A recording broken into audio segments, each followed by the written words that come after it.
Hey guys, about time we got started, I think. Most of y'all have served your food, if not, you'll get it shortly. But welcome to F.U.E.L, and I'd really like to welcome our speaker today. His name is Cramp, and he works with housing for homeless. They have a little bit different twist on the subject than some others. So let's bring Rob up here and get him started.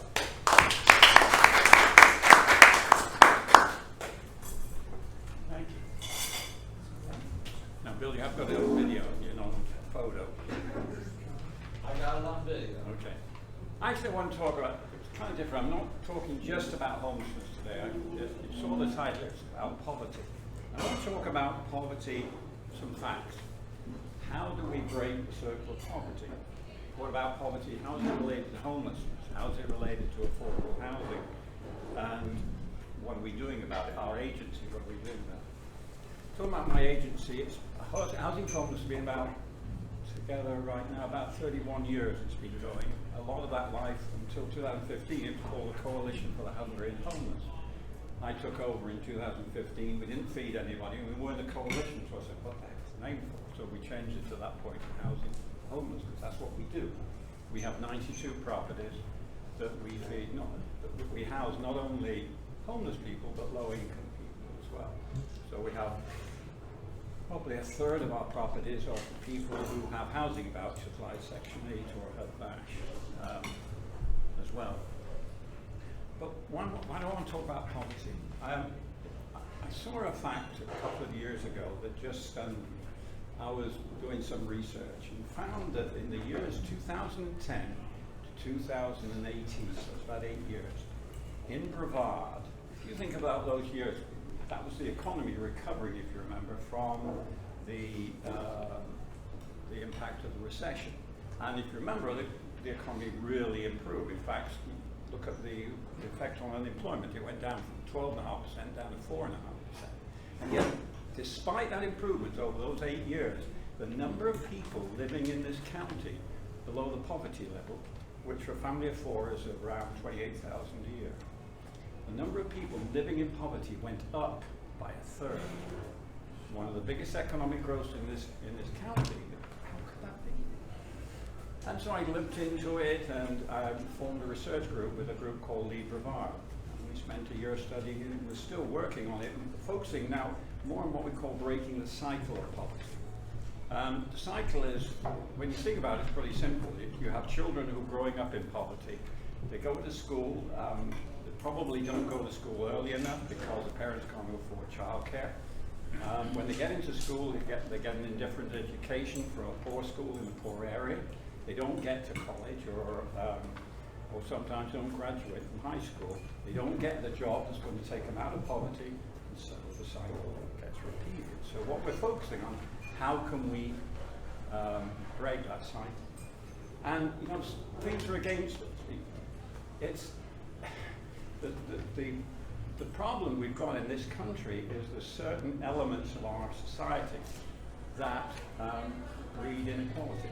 It is what it is. I mean, you know that this is, inequality is always going to be in this country. It's in our DNA. We are a country that prides ourselves, and we should do, on the freedom of the individual, freedom to choose, to freedom to live our own life. And in that kind of scenery, you're going to have winners and losers. And if you're a winner, it's really good. But if you're a loser, it's really tough. And it's getting tougher. Of all the OECD countries, around 26 of them, which are the developed countries like the West, we have the highest percentage of people living below the poverty line in all those countries. We're at the bottom of the table. We have 17.8% of our population live below the poverty line. If you're a kid, it's even worse. 21%, over a fifth of our kids, live below the poverty line. Cocoa High School, the Cocoa schools altogether, half the kids in Cocoa schools live below the poverty line. What can we do about it? Well, there are things that we can't control. The unusual element, if you like, in the USA economy or the way we are structured is that our property taxes, as you know, go to pay for education. Very few other countries ever have that connection. The problem with that is that the rich go to better schools than the poorer. It's the facts of life. It's what it is. It's just part of the cycle. The other problem is taxation. We have a taxation system built more than any other Western society on deduction. Well, guess what? If you don't have it, you can't deduct it. That's why Warren Buffett talks about his secretary pays a bigger percentage of her income in taxes than he does, because she can't make the deductions as he can. Then in Florida, there's Medicaid. You didn't expand Medicaid, even though it was going to be federally supported. When you don't supply that, you increase the number of people. It's the facts of life. That are 1 in 7 people in Florida that has no health care insurance. And that's in the most expensive healthcare system in the world. Just about double the GDP of any other nation. So how do we break it? How do we get into this? Well, first of all, we started off with the base element, which is homelessness. And homelessness in this county is rising. It's around about 1,000 people we have at any one time. We have around about 1,000 people who tonight will not be able to sleep under a roof. For kids, it's even worse. The school system identifies children who not necessarily sleeping out on the streets, but if they're couch surfing, if they don't have a home of their own, living with a relative, living with a friend, probably temporarily, they identify those as there's close to 2,000 of those kids in that situation. It's a real challenge. It really is. So poverty obviously is linked to homelessness. In terms of if we can fix poverty, we can fix homelessness. The same as affordable housing. They're both symptoms of poverty. But it's tough. I mean, there's a lot of argument about, how are we going to pay for all this? And the Biden administration now has brought out plans. One of them is to, if successful, it will take half our children, half the US children will be lifted out of poverty. It's great, but how do you pay for them? That's always the concern. So the dialogue will go on. There is no easy solution. There's no silver bullet that says, okay, we can do this to solve homelessness. One of the areas, obviously, we can do it is to create more housing, more physical housing, particularly affordable housing. That is going in absolute, as you can imagine, in this county, with the way the housing market is going in the wrong direction. There's a organization called Shingen that works out of the University of Florida, and every few years they measure, from census information, they measure the gap between supply and demand. They say at different income levels how many people need affordable housing and how many units are available in the county. And in 2016, people who earned less than about $30,000 a year, the gap was 7,000. That means there is need for 7,000 homes, and they aren't available. Then they did another test in 2019 and measured it again. That 7,000 went up to 9,000. If you're earning, and this isn't just people at the bottom, if you're earning under 35, 40,000, what was a gap of 4,000 now is up to 11,000. Let's go higher, let's go 45 to 50,000.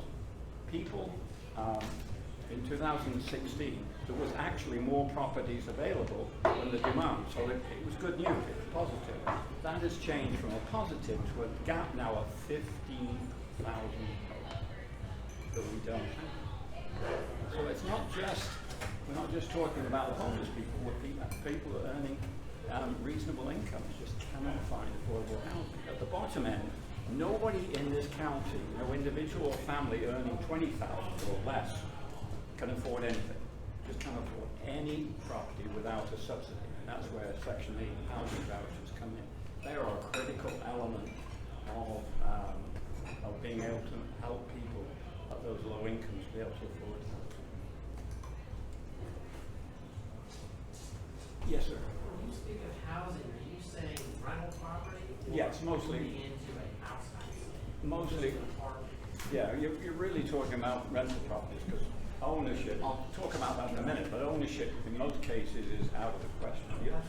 The nearest you can get to that, which in some ways is a tragedy, and I'm presuming you're familiar with Habitat for Humanity.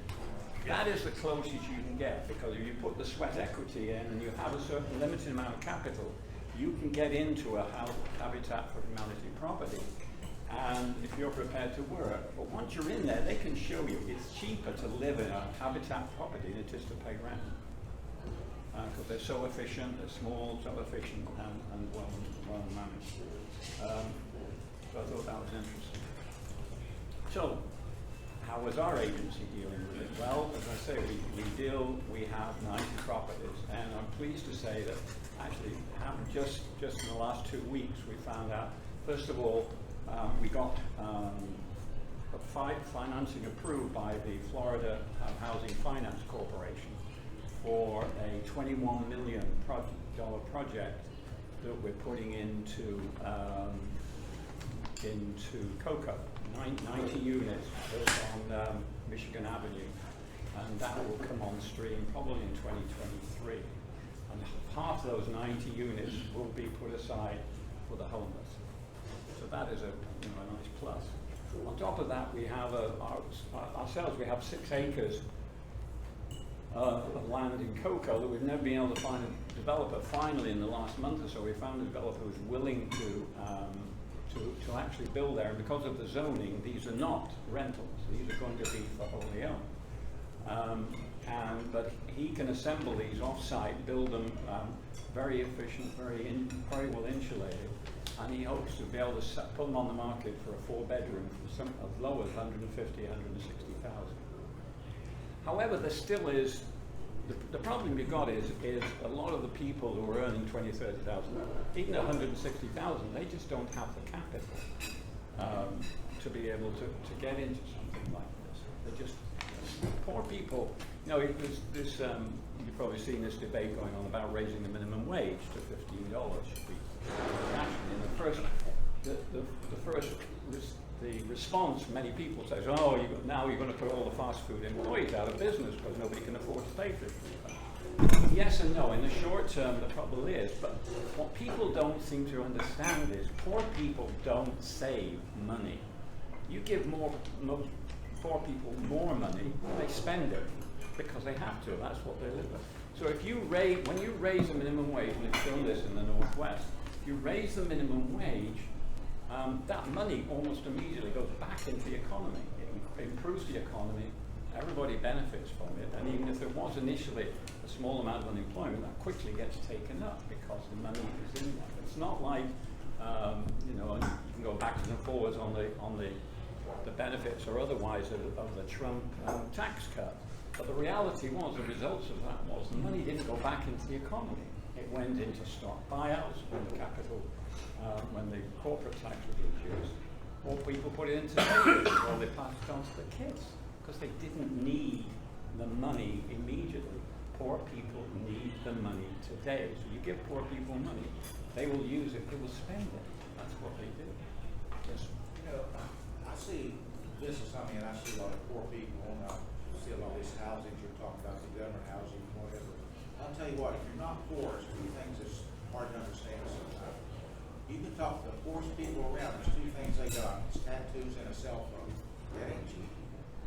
So, I mean, well, cell phones actually are incredibly cheap, because most of them buy burner phones. So I know that because we're trying to keep track of our people when they leave our program. It's very difficult because they throw away the phones. They're buying it by the minute.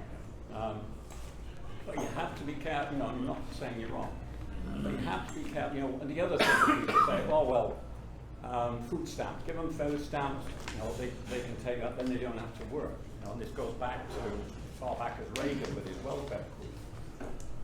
The 2018 census showed that 79% of the families who accept food stamps, at least one member of that family is working. And 28% of those people who are getting food stamps are disabled. So if you think about, and I don't know what proportion, but proportion of 28% are so disabled they can't work anyway. If you add that to 79%, you're getting close to regular unemployment. So this thing about, well, you know, we've got to make sure that they work. They are working already. The census tells us that. And it's nice to feel comfortable. Well, I told them that, hey, make them work and then we'll all benefit from it. They're already working. You want to spend more time getting a few percent, fine. But that's probably not where you should be putting your effort into. However, back to what I was talking about. What needs to be done is, at the fundamental level, is to improve the supply of affordable housing. We have to. This is just, it's just a killer. I mean, it really is from a people point of view. When I talk about affordable housing, the HUD definition is don't spend more than 30% of your income on housing. But just think about it. You're earning $20,000 a year.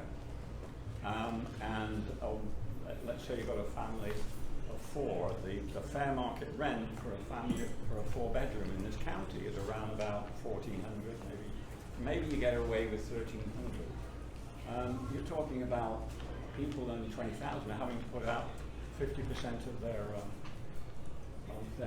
income on housing. That means there's less to pay for healthcare, there's less to pay for education, there's less to pay for childcare. It just goes round and round, and there is, you know, we're the only country in the OECD that doesn't provide subsidized childcare. Fine. So we've got the poor, we'll always have the poor and the unemployed, but this influx of people across the border, we don't want to talk politics, but what is that doing to our numbers? The people, some of those people, most of those people do not have a job, they're not working, and if they're taking jobs, they might be taking them from the poor people. What is this number adding to these numbers? Well, first of all, I've got to differentiate between legal immigration and illegal immigration. But even with illegal immigration, when you put it into a thing, and I think the University of California, Los Angeles, USC, I think, did the analysis, is that any immigration, any influx of immigrants into a state raises that GDP. You remember that sheriff down in Arizona? I can't think of his name. You know, he got pardoned by Mariposa or whatever his name was. Got pardoned by Trump. Arpaio. Sorry? Arpaio. Arpaio. He had that drive about stopping immigrants, getting them out. He was very successful. Over a 2-year period, he reduced the legal immigrant population in Arizona, or in that part of Arizona, by something like 50%. The GDP in that county for those 2 years went down by 30%. See, they may be illegal. They still got to live. They still got to buy food. They still got to find they still got to rent. So I understand. Well, they're doing that. No, they still contribute. They're still paying. In many cases, they're paying taxes. Are they taking jobs away? Maybe occasionally, but on the whole, they're doing the jobs. They're doing the lawn cutting. They're doing the things that we want done. That we want done. You know, it is a reality. I mean, immigration. There needs to be an immigration policy. You know, it's building a wall isn't going to solve it, but spending money in Central America to improve the government in that. That's a really tough way, but if we do that, then you don't have the same drive. As long as you have the drive you have, the difference in the way of life of the United States to Guatemala or El Salvador, you're always going to be dealing with this. You're never going to solve it. So it's better to spend more. Europe did this, but I know we're getting off the subject here, but Europe spends billions every year in Nigeria and West Africa creating factories where they can people just do anything to improve the economy. That's why you don't see, what was it, in 2015 Germany has taken 1 million immigrants. You don't see that anymore. Why? Because they're spending the money in Africa, keeping them there. They don't then, have to trek across the Sahara to try and get to Italy or Germany. But the secret here is definitely getting more affordable housing. We're trying to help in that way. By the way, yeah. I have a question when you talk about affordable housing. Because I worked with Habitat for Humanity for years. Built several houses through my church and other churches. And it seemed like whether we were in Palm Bay or Melbourne or West Melbourne, wherever, or in the county, they had the planning and zoning and the county commission, they had rules, and a house had to be built to this level, this structure. There was no such thing as when I was young, a young couple could have a starter home. A retiring couple could have a retirement home, a small home, 2 bedroom, 1 bath, no double car garage, no 1/8 of an acre or whatever. It was a simple home. And as soon as they got on their feet, they could buy more. But we don't do that. Today, everybody wants a turnkey operation that's 3 bedrooms, 2 baths, and it's not that the poor want it, but that's all the city or county will allow the developers to build, including Habitat. Yeah, it's really, I'm not sure it's developed, but certainly it's, take cocoa, for instance. About 40% of our properties are in cocoa, as you can imagine, but it's by far the poorest city in the county. And cocoa is basically, they're not broke, but they're not far from it. Because the only thing that where City of Cocoa makes on selling its water, beach, places like that. So they are desperate for owner-occupier, because they get the property taxes, you know. And it's a constant battle with them. I've been battling with them for 5 years now, you know, trying to get permission to build, as you say, start at home like that. I mean, this property I was telling you about where hopefully we want to build up to 80 units on 6 acres. The only way we can do it is by reducing the size, the cross-section of the property to 70 feet. And I think at the moment it's 75 or 80 feet. So we're expecting a battle with the City of Cocoa, because to your point, they're going to say, no, this is the law. And we're saying, yeah, but if we could reduce it to 70, we're still going to be able to sell them, and we can provide 25 properties if we do that. But you can understand from a cocoa point of view, they are desperate to improve their tax base. But they don't get the benefits so much as Titusville does or Cocoa Beach does from Canary, unfortunately, particularly the 4 areas of cocoa. So where are you predicting the homeless situation to be 10 years from now? I think it'll be probably just about where it is now. You know, people like us will be doing it to try and keep it down, and unless, you know, we change and become more equal than we are now, that's just going to keep pushing it up. It is what it is. You know, we have a structure. It's I said before, it's in our DNA. It's what we have in an equal society. It's the price we pay for the individual. Now we all live here and enjoy it because we know we can get much more reward for individual effort than maybe in Europe, and certainly in some of the other countries. It's a price we pay. The question is, how do we deal with that price? How can we keep it? How can we make sure government is not oppressive? It's not interfering. It's not, you know, people mention the word socialism. I don't want to stay away from it. I grew up, you know, you may tell from my accent, I grew up in England. England after the Second World War was a socialist country. The government owned steel, they owned rail, they owned water, they owned coal. That's what socialism is. It's the ownership of, the official definition is the ownership of production. We're way away from that. So this waving is socialism, like doesn't do anything. It's a question of balance here. How do we protect those people who are less fortunate than we are, and at the same time do not build a massive infrastructure to do it? It's the biggest test we've got, I think, as a society. You know, we've seen it, probably the evolution of Trump. A lot of this is people who feel left out. They see everybody else doing okay, and Trump says, I can change it. I don't think he was as successful at all, but as you can understand what that goes on. So homelessness, affordable housing is just the same.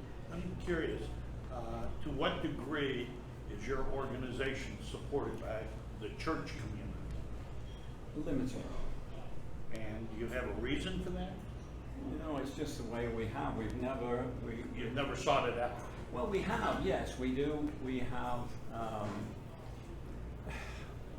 we've had donations from the church. And don't get me wrong, we get donations from the church, but they're very limited. You know, I think it's, you see it more in organizations like Family Promise. Family Promise is a sister agency they can't, in order to exist, they have to have the support of 13 different churches, congregations.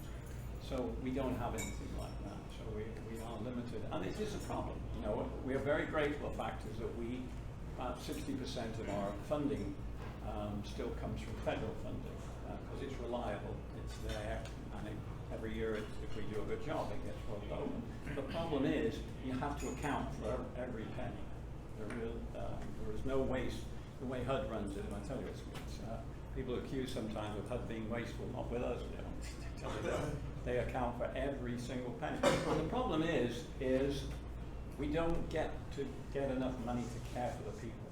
We could wave a magic wand. That's where we would want more money, because HUD don't believe in. They made a decision many years ago. Is hey, we'll give you money for housing. You have to deal with all the services. Well, the local county doesn't have the money for the services either. So my concern of the way we treat homeless at the moment, yes, we do a good job, we bring them in, we're very proud. The fact is that 85% of the people who go through our program transfer into stable housing. So we've done what we said we would do. The question is, what condition are they in when they go in that housing? Because maybe they've been with us a couple of years. All we've done is provide out. We don't have the money to counsel. If they've got 60% nationally of homeless people have either mental problems or substance abuse problems, or often both. You know, my concern always about this business is, am I just kicking the can down the road? You know, where are they 5 years from now? Are they really, we've got them in stable housing, and we would say they're now in their own housing. No, they're not. They're not in their own housing at all. They're paying somebody else rent instead of paying us rent. On the counseling side, go ahead, Frank. No, I was just gonna say, you may have touched on it a little bit there, but you talked about client earned income. Do you have a percentage or a feel of these people that you get into affordable housing? Do they make an effort to better themselves? Is there a clientele that through this support, will they get education and try to go out and get a job? Yeah, the one area, as I say, we don't get the money, unfortunately, for currently underfunded, but one of the things what we did do is created what we call a coordinated assessment process. Before this was formed, if a homeless person is looking for help, they used to go to an agency or they get into an office, somebody they thought could help them, and they'd say, no, you've got too many problems, go and see these people. And they literally bounced around the county trying to find somebody that could help. Any homeless person today approaches any agency, anybody or calls 211, a lot of them call 211. They immediately spend 20 minutes giving enough, just a simple questionnaire, but it enables the person at the other end of the phone or in an interview to assess how high is their acuity, what's their need, and they score them 1 to 15. So that tells us immediately how big their need is depending on their situation. And what happens, all that information gets loaded into 211 in the database. And then once every 2 weeks, all the housing providers, like myself, like Daily Bread, like Family Promise, all get together on a Zoom call. Since it used to be a physical call, hopefully it will be again soon. Get together on a Zoom call, and we have a database of all these different people, and we match them. You know, once their acuity, we put them in what we call buckets. So here's a bucket for families with very high needs. Here's a bucket for an individual. You know, the guy is still working, doesn't have any mental health problems. He's probably scoring a 1 or a 3.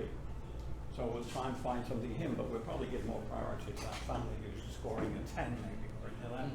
So we do have that coordination that every homeless person, we probably know almost every homeless person. We've got some record of them in the county. Now there are a certain amount of homeless people, especially veterans. We have a program up in Titusville where we have 50 veterans. And some of the veterans just don't want to get into the system. Usually it's because they've had a run-in with a VA back at some stage. But they just hang out, they just don't want to be out. We know who they are, we know their names, we know where their camp is, we know where they spend the night, but we have to respect their needs. Rob, are you still office over on US 1, probably? Yeah.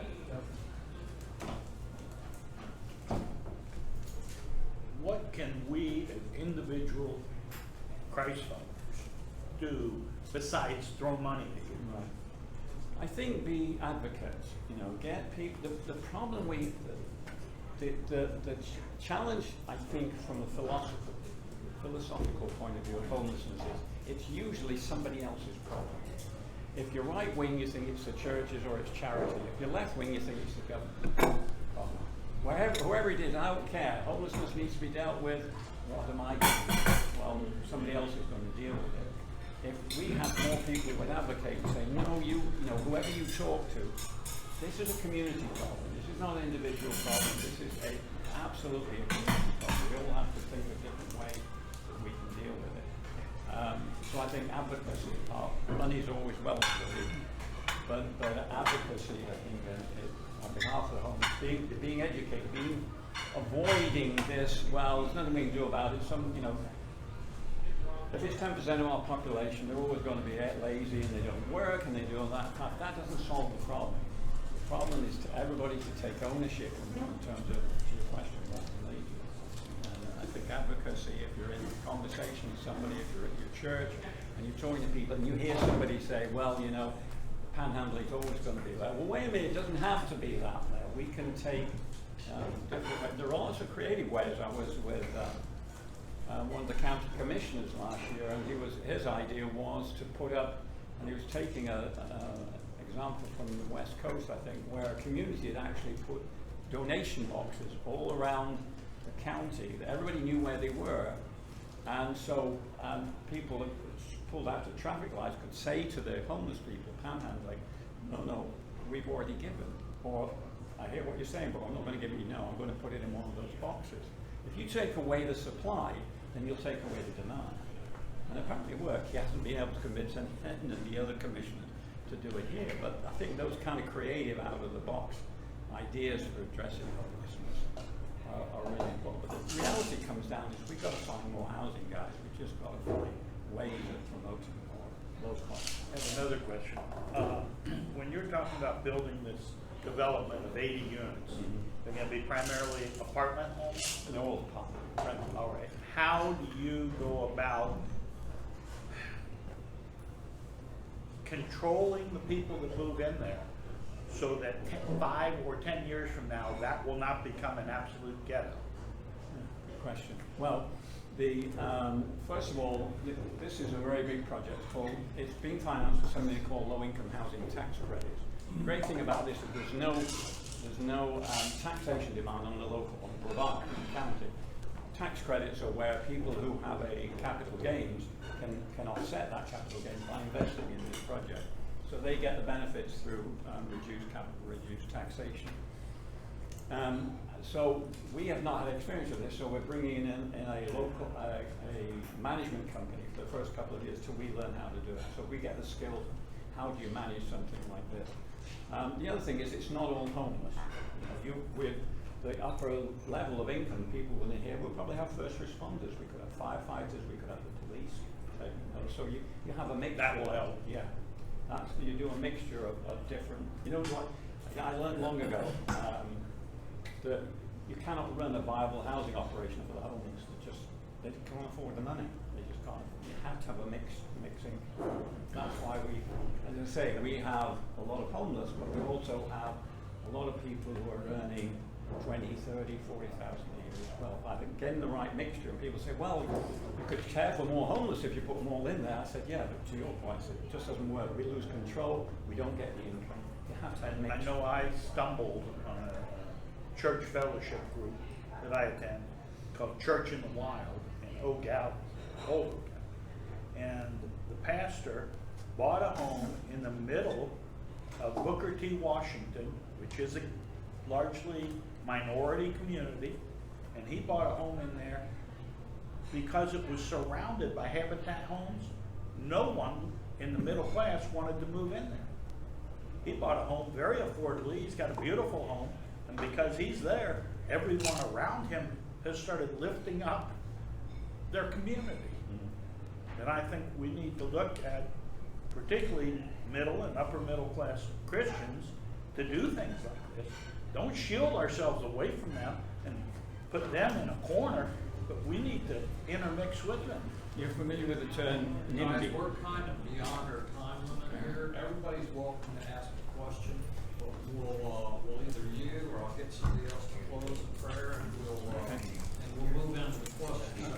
You're welcome to stay up there, I'm sure. No, I know you've all got schedules. I'm happy to answer any questions you have. I can talk all day. Yeah. Close in prayer.